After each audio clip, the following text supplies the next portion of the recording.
Olá pessoal, tudo bem? Aqui é o professor Emílio Santos. Nesse vídeo a gente vai falar um pouquinho sobre o pensamento político brasileiro, na verdade sobre governo e Estado e poder e política no Brasil. Bom, é uma revisão, a gente vai falar brevemente, vamos citar algumas coisas e vida que segue, que a gente não pode parar em tempos de pandemia, as aulas têm que ser assim remotamente. Então assim, a gente vai falar um pouquinho sobre governos no Brasil e etapas, né? Brasil Colônia, Brasil Império, Brasil Primeira República e assim sucessivamente, beleza? Vem comigo!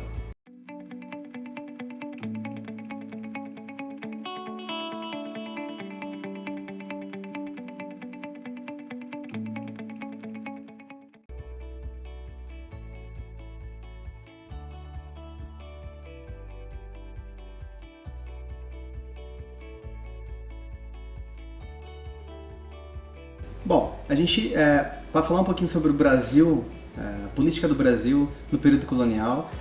O nome já diz tudo, é importante destacar que o Brasil ele se instaura, ele se inicia como um território colonizado. Então assim, havia os nativos que aqui viviam, sobretudo os tupinambás que viviam aqui nos litorais, por todo o território nacional, havia os tupinambás. E eles enfrentaram o poderio europeu, enfrentaram as nações europeias e que as fizeram o território do Brasil tornar-se uma colônia. Então assim, o Brasil inicia-se como um território colonizado, uma colônia de outro país, e a gente começa a tirar aí aspectos importantes. Por quê? O interesse pelo Império Português de se construir, né, uma sociedade organizada politicamente. Então daí a gente tira, houve alguns ciclos, né? Ciclo do pau-brasil, do açúcar, do ouro, da pecuária. Então o período colonial brasileiro foi marcado por exploração mesmo. Bom, o Brasil era formado por vários núcleos privados que alguns autores já começaram a chamar de potentados rurais. Então, um dos autores muito fundamentais para que a gente possa fazer um estudo sobre o Brasil é um camarada chamado Oliveira Viana. Ele produziu algumas obras, um dos livros principais nesse momento, para a explicação do Brasil, foi um dos primeiros. Era um ensaio sociológico, populações meridionais, e o outro, instituições públicas brasileiras. Então, Oliveira Viana, um jurista, um pensador, um historiador, um sociólogo, que escreveu muito sobre o Brasil. Ele disse o seguinte, que era preciso, né, um certo autoritarismo instrumental para colocar o Brasil no eixo e se formar e se produzir uma grande nação, uma grande sociedade e, de certa forma, com um certo viés público. Por quê? O que se tinha no Brasil Colônia era um viés muito privado. Então, havia organizações privadas, que seriam os senhores de engenho, a fazenda, o grande engenho, que eram os potentados rurais. Nesse grande engenho tinha de tudo. Bom, esses potentados rurais, você tinha uma vida inteira lá. Todo o tecido social girava em torno desses potentados rurais. Havia uma vida econômica independente, havia uma vida política independente. Então, uma grande família proprietária, havia umas relações de poder. Então, eles plantavam, eles colhiam, eles comiam. Os mandatários locais era um patriarcado, um patriarcalismo, né, no qual os homens, os donos das terras, mandavam. Então, tudo girava em torno dessa produção no engenho. Bom, no ensaio que eu falei há pouco, né, Populações Meridionais do Brasil, Oliveira Viana ele faz menção a esse poder, né, local, no qual havia uma ordem jurídica, uma ordem moral, uma ordem econômica. Tudo se baseava nesse espaço, território muito familiar e que faltava coisa pública. Para o autor, então, né, faltava no Brasil um olhar, uma perspectiva pública, deixava muito distância a criação de uma sociedade moderna, politicamente organizada. Bom, para entender um pouquinho sobre o Brasil, teve outro autor, um historiador chamado Sérgio Buarque de Holanda, que ele escreveu um livro chamado Raízes do Brasil. E há um capítulo desse livro chamado O Homem Cordial. Nesse capítulo ele vai dizer o seguinte, que o brasileiro ele tem uma propensão a tomar as relações impessoais, emotivas, mais proximais, mais pelo sentimento, as relações familiares e pessoais mesmo, sobrepõem as relações públicas, as relações impessoais. E esse é um problema que vai se desenvolver por todo o território nacional durante muito tempo, não ficar apenas então somente no Brasil colonial. Então vai se repetir no Brasil Império, vai se repetir no Brasil Primeira República e assim sucessivamente. Então essa característica do homem cordial é uma cordialidade brasileira. Essa cordialidade brasileira não significa ser cordial no seguinte sentido de ser pacífico, pacato, não violento. Não é isso. A cordialidade que ele está dizendo é uma propensão em ter um jeitinho privado, um jeitinho emocional de lidar com as coisas, um jeitinho muito familiar de lidar com as coisas. E a vida pública ela necessita de um distanciamento, de uma impessoalidade. Então esse jeito brasileiro, essa cordialidade brasileira é muito ruim.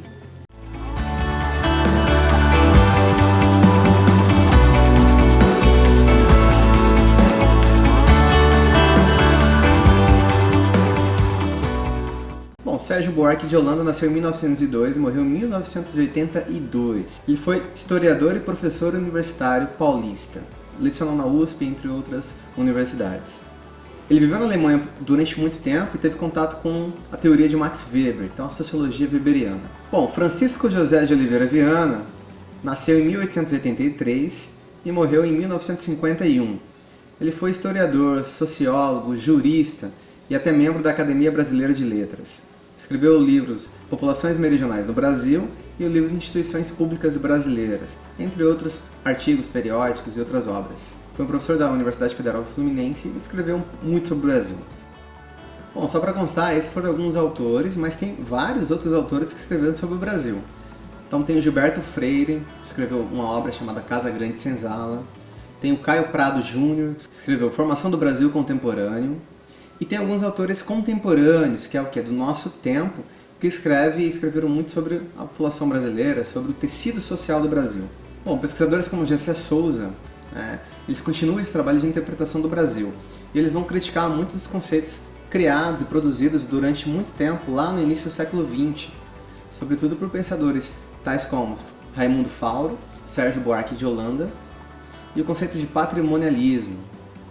Porque o Gessé Souza vai dizer o seguinte, que o patrimonialismo não qualifica apenas então somente o Brasil, haja vista que outros Estados-nações, outros países realizam e desenvolvem o patrimonialismo. O fenômeno do patrimonialismo acontece na França, acontece nos Estados Unidos, então não é algo apenas então somente do Brasil. Um dos grandes problemas do Brasil é a sua incapacidade de lidar com a desigualdade social e dos direitos e cidadania para todos os seus cidadãos. E a política tem que avançar numa democracia mais participativa, uma democracia realmente mais ativa.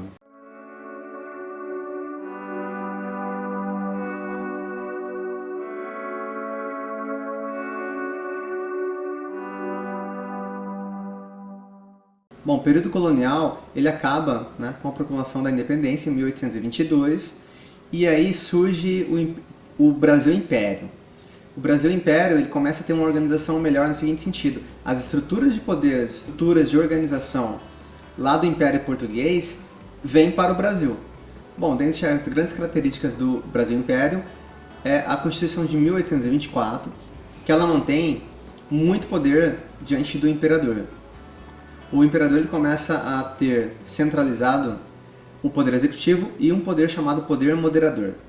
E é interessante contar que o Brasil e os Estados Unidos são apenas os dois países que têm uma constituição republicana e ao mesmo tempo que convivem com a relação de escravidão. Então isso é algo a ser discutido e é algo a ser feito com uma grande reflexão profunda para entender o país. Então assim, a Carta Imperial, a Constituição, ela tem uma série de preceitos e direitos que nos aproximam de uma cidadania, mas é muito formal. Então são direitos formais, os quais nas práticas a população, a sociedade civil, não tinha sequer acesso. Então só para ter noção, o Brasil e os Estados Unidos, com uma carta liberal, cidadã, falando sobre os direitos da pessoa humana e ainda convivendo com a escravidão.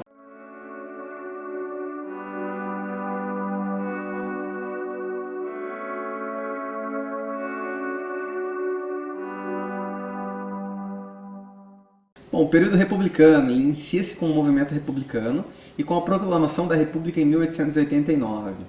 Só que a República ela foi proclamada, ela foi referenciada, ela foi referendada. A República ela foi defendida e difundida né, pela uma elite oligárquica, pelo pessoal lá do Sudeste, pelas elites intelectuais, pelas elites militares, e assim, para a população em geral não fazia muito sentido.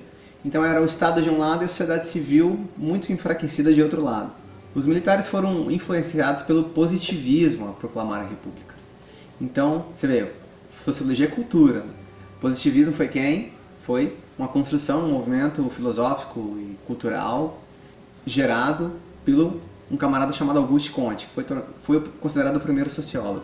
Bom, então a proclamação da República foi uma transformação social de cima para baixo que exclui totalmente as camadas simples, as camadas dos estratos mais baixos da população. Bom, o primeiro período republicano brasileiro, conhecido como República Velha, ele foi caracterizado pelas elites provinciais rurais. Lembra do período colonial, os potentados rurais? Então a gente continuou com essa política das províncias rurais e dos territórios rurais, nos quais eles muito mandavam e eram avessos a qualquer tipo de democracia, qualquer tipo de divisão do poder. Então eles desconsideravam a autoridade constituída pelo poder político, pelo poder do Estado, e faziam a revelia, sua própria vontade, seu próprio poder. E faziam essa vontade na sua área de influência, que é o território rural. Antes de falar um pouquinho sobre essa república, vamos falar algumas coisas importantes, chamados desvios institucionais. Que a gente tem aí patrimonialismo, coronelismo e o clientelismo. Então vamos falar um pouquinho sobre esses conceitos que são muito importantes para entender o processo de poder no Brasil. Bom, o patrimonialismo é um modelo tradicional de dominação no qual há uma mistura entre aquilo que é considerado público e aquilo que é considerado privado. Então não há uma separação dessas coisas, desses elementos, e aí fica muito ruim lidar com a coisa pública. Então essa manutenção de vínculos entre a esfera pública e a esfera privada, ela faz o quê? O que ocorra privilégios de uma certa elite que mantém-se no poder. Então o patrimonialismo é muito ruim, porque ele é como se você usasse os territórios, o espaço, a riqueza pública como se fosse um espaço a mais da sua família, o território público fosse o quintal da sua casa. Bom, o coronelismo ele se instaura a partir do momento que chefes locais optam por manter, né, um tipo de política de toma lá da cá. O poder público local ele é fortalecido pelos mandatários locais, que eram os chamados coronéis, que eram os velhos coronéis da Guarda Nacional. Então esse pessoal ele tem muito poder local, eles são donos de terra, têm poder naquele potentado rural e eles escolhem, haja vista que já existe a figura do voto, que é o sufrágio universal, e esses mandatários locais, os coronéis, eles obrigam as pessoas dos seus territórios a votarem chefes, né, em políticos locais. E aí há essa relação de troca, eles escolhem os políticos e os políticos dão poderes a ele. Bom, aquela figura muito importante chamada voto de cabresto, que era um voto de obrigação no qual pessoas analfabetas ou quase analfabetas eram obrigados a declarar seu voto, haja vista que o voto não era anônimo, né? Então ele tinha que ser declarado e havia por isso muito controle. E nessa época da República Velha, as urnas eram viciadas, o processo eleitoral como um todo era muito ruim, não havia transparência e, é claro, havia muita corrupção. As bases políticas desse sistema eram estabelecidas entre os chefes locais, os coronéis, os políticos, os presidentes das províncias, que eram os estados da federação, e a União. Então havia essa relação entre essas partes, muito importante, que resultava numa oligarquia muito forte. E as pessoas vivendo à míngua, as pessoas muito fora do processo político, e uma grande quantidade de pessoas no mundo rural, de pessoas analfabetas, as quais estavam tão distantes quanto possível da vida política. Então veja bem, lembra aquela historinha? A fulano era muito bom lá na fazenda, o coronel, ele fazia as vontades, ele salvava vidas, ele ajudava os seus trabalhadores. Isso é papo furado. Isso é uma visão muito romanceada, muito idílica da coisa. Na verdade, a população rural ela era analfabeta, havia um processo de desigualdade tremendo, elas viviam às mínguas, estavam excluídas de todo o processo político. Viviam em profunda ignorância, estavam avessas ao processo de informação. Então o camponês, o roceiro, o trabalhador rural, ele vivia em estado de subserviência em relação ao coronel. É muito ruim isso. Ah, professor, mas se já era república, por que as pessoas não se organizavam? Não havia pessoas que eram informadas sobre isso, pessoas que eram intelectualizadas, ou uma minoria que vivia na cidade? Bom, grande parte da população ainda vivia no campo, a cidade era só um espaço de trocas, havia realmente uma minoria de pessoas que viviam nas cidades. Isso vai mudar lá quando vai acontecer o êxodo rural na década de 40, 50, 60. Mas no início do século e no grande auge ali da República, no início da República, o que se tinha é a população rural que não poderia ir contra as vontades do coronel. Porque se assim o fizessem, elas iriam ser violentamente repreendidas, fortemente reprimidas pela figura do jagunço.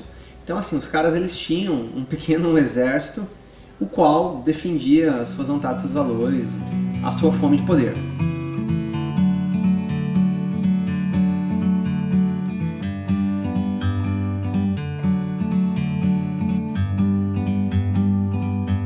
Like a bird on a tree, I'm just sitting here